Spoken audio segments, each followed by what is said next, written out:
Yo, what's up? We're the Silent Four, and this is our interview for Behind the Scenes.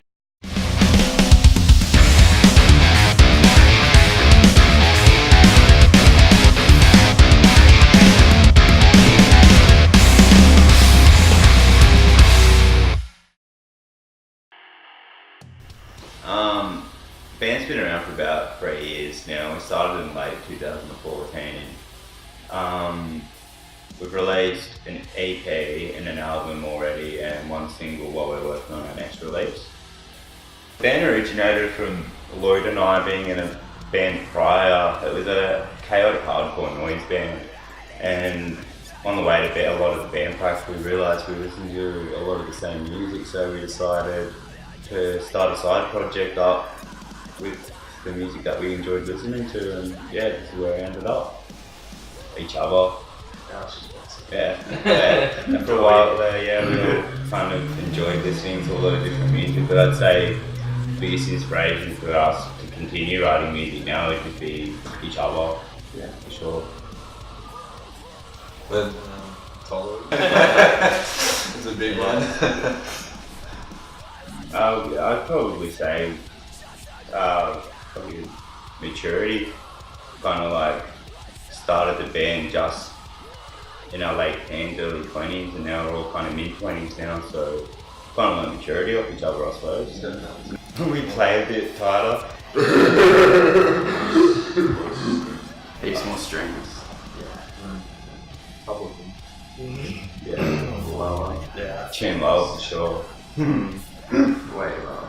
Or favourite venue to play, I wouldn't have a particular venue I like playing, but I'd probably say I prefer smaller venues. Yeah, I'd say probably Brisbane, Phoenix. Oh, yeah, that was a good venue. That was sick. I didn't play, but I was there. Yeah. Like a whole bunch of fucking around. Yeah, we shit talk a lot. We shit talk way too much, so. There's no real structure though, it's just like just something eventually like happens. majority Danny will write and then everyone will have input, and then sometimes Lord will write a song or I'll write a song out of the blue, but there's no real way that we sit down and write a song. Nothing's It either happens happens scheduled. Yeah, we all kind of write music, so I guess we all kind of just write songs with the band and say which ones do you want to use. That's different. We normally like demo and pre-pro the songs ourselves first, because like me, Danny and Lloyd all have like recording stuff, so we can demo songs pretty easily and then go from there. It's been different every time, so yeah, like from our first release to our second to our third, and then our fourth release, we've gone through 3 different producers now, sorry. And yeah, I think this next release that we're doing, like, it's just going to be self-produced because we're kind of over being told what to do. I'd say it needs independence.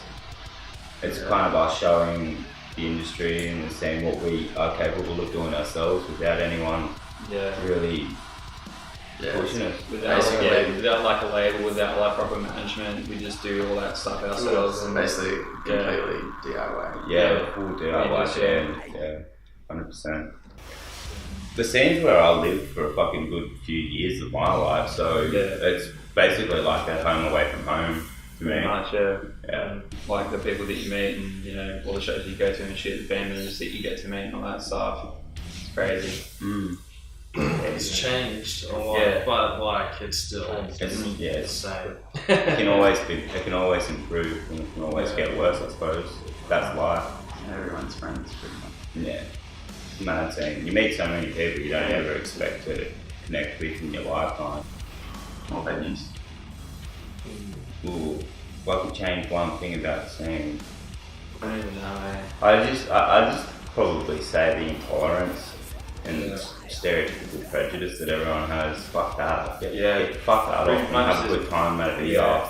Big-headed can't say. I didn't want to say that. To me, personally, I'd probably say hands or useless. because they were the two songs that I haven't really written about my emotions or myself. It was more of a song directed at the world, so I would prefer. I'd say they mean the most to me because they're not about me, if that makes sense. Ribs. I love Ribs. I love playing Ribs live. That's my favourite song live. When we open up the set with Ribs, I'm just. Because it's fun. Yeah, That's all that matters. Probably because I've been playing music for like legit 50% of my life now. Like I'm 23 and I picked it up when I was like 11, so yeah, playing every instrument for like the majority of nearly 20 years it'll be eventually, so it's fucking like, yeah, I've been playing music forever, so I guess that's all I know, that's why I love it. That's fun. I guess there's no other feeling to describe playing live. I like the freedom of speech you get with music. Yeah. Like we're back with Bandcamp before, I was going to say NWA, you know, they're a classic example of freedom of speech.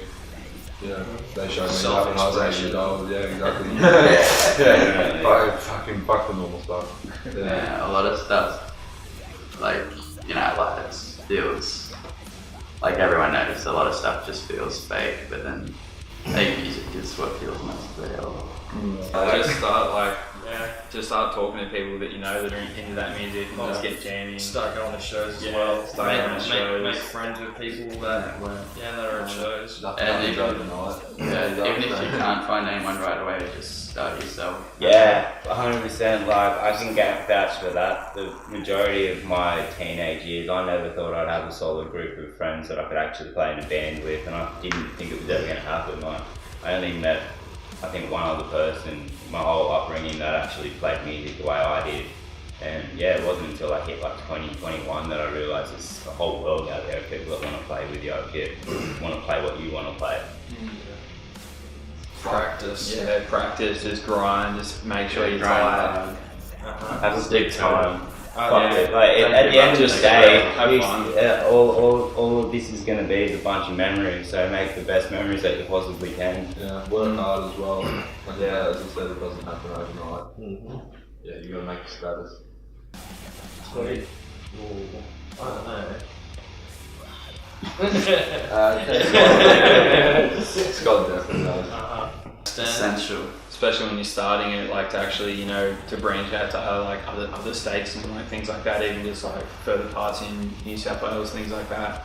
Like just talking to bands that you play with, even like similar bands that you could just hit up, you can like organise a show with and like stuff like that. Like That's how you organise tours. like promoters and stuff like that. Just people within the scene that you know other people that can help you out in like any way really.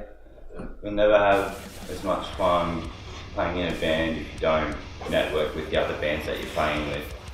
Like, yeah, you don't even really need to sound similar to the other bands that you're networking. Like, that's the thing, you can just network with anyone as long as they're playing music. Like, we're tied with a whole bunch of bands that sound completely different to us, but we all have the same passion of music, and that's what connects us all. So yeah, networking with bands is massive. You definitely need to crucial, do it. yeah. Yeah, if you don't do it, you're going to be very lonely.